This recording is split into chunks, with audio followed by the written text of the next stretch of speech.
வணக்கம் மக்களே! Japan 7-Elevenல smoothie வாங்குற ப்ரொசீஜர் பார்க்கலாமா?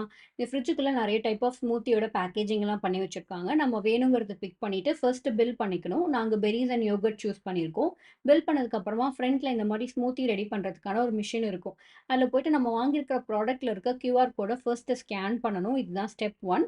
அண்ட் ஸ்டெப் 2 பார்த்தீங்கன்னா, மேல இருக்கிற அந்த கவர ஓப்பன் பண்ணி எடுத்துடணும். எல்லா ஸ்டெப்புமே அந்த மிஷின்லேயே நமக்கு காட்டும். இங்கிலீஷ்ல தான் இன்ஃபர்மேஷன் எல்லாம் இருக்கும். ஒன்ஸ் நம்ம ஓப்பன் பண்ணதுக்கு அப்புறமா, இந்த மிஷின்குள்ள நம்ம அந்த கப்ப வச்சுட்டு க்ளோஸ் பண்ணிடணும். அது ஒன்ஸ் அகைன் கன்ஃபர்மேஷன் கேட்கும். மேல உள்ள கவர ஓப்பன் பண்ணிட்டோமான்னு. அண்ட் ஓகே குடுத்துட்டு நம்ம ஸ்டார்ட் குடுத்துட்டோம் அப்டின்னா, நம்ம வச்சோம் இல்லையா அந்த கப் அது உள்ள போயிடும். ஃபர்ஸ்ட் வந்து எக்ஸ்ட்ராவா தண்ணி ஆட் பண்ணிட்டு, அதுக்கப்புறம் பிளெண்டிங்க ஸ்டார்ட் பண்ணிடுது.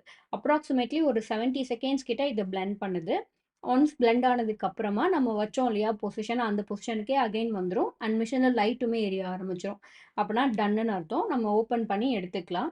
இப்போ ஆஸ் யூசுவல் ஒரு ஸ்மூத்தி எப்படி இருக்கணுமோ, அந்த அளவுக்கு இந்த மிஷின் வந்து பக்காவான ஒரு ஸ்மூத்தி ரெடி பண்ணி குடுத்துருச்சு. இப்போ இந்த ஸ்மூத்தி குடிக்கிறதுக்கு ஸ்ட்ரா வேணும், எடுத்துட்டு போறோம் அப்படின்னா, அதுக்கு மேல அவுட்டர் கவர்லாம் வேணும் இல்லையா? ஸோ அதெல்லாமே இங்க அடுக்கி வச்சிருக்காங்க. அதுலேருந்து நம்ம ஒரு கவர் அண்ட் ஸ்ட்ரா எடுத்துக்கலாம். இன்கேஸ் காஃபி வாங்குனோம்னா, காஃபியோட கப்பு கவர் பண்றதுக்கானது, அப்புறம் சுகர் சிரப் அது எல்லாமே கூட அங்கேயே இருக்கும். அண்ட் எல்லா 7-Eleven வாசல்லயுமே சாப்பிடறதுக்கு இந்த மாரி இடமும் இருக்கும். இந்த இது பார்த்தீங்கன்னா, 96 கிலோ கேலரி. எல்லா ஃபுட் ஐட்டம்ஸ்லயும் மோஸ்ட்லி இங்க வந்து அதோட எனர்ஜி லெவல் எவ்வளோ எல்லாமே அங்க போட்டிருப்பாங்க. அண்ட் நான் சாப்பிடுற இடம் சொன்னேன்ல, அதுதான் இது. இங்கேயே நின்னு சாப்பிட்டுட்டு அப்படியே இங்க இருக்க டஸ்ட்பின்லயே நம்ம டிஸ்போஸ் பண்ணிட்டு போயிடலாம். இது பார்த்தீங்கன்னா, ஸ்மோக் பண்றவங்க அந்த ஆஷ் போடுவாங்கல்ல, அதுக்கான பிளேஸ். ஸோ இந்த இன்ஃபர்மேஷன் உங்களுக்கு பிடிச்சிருக்கும்னு நினைக்கிறேன். நம்ம நெக்ஸ்ட் வீடியோல மீட் பண்ணலாம். பாய்.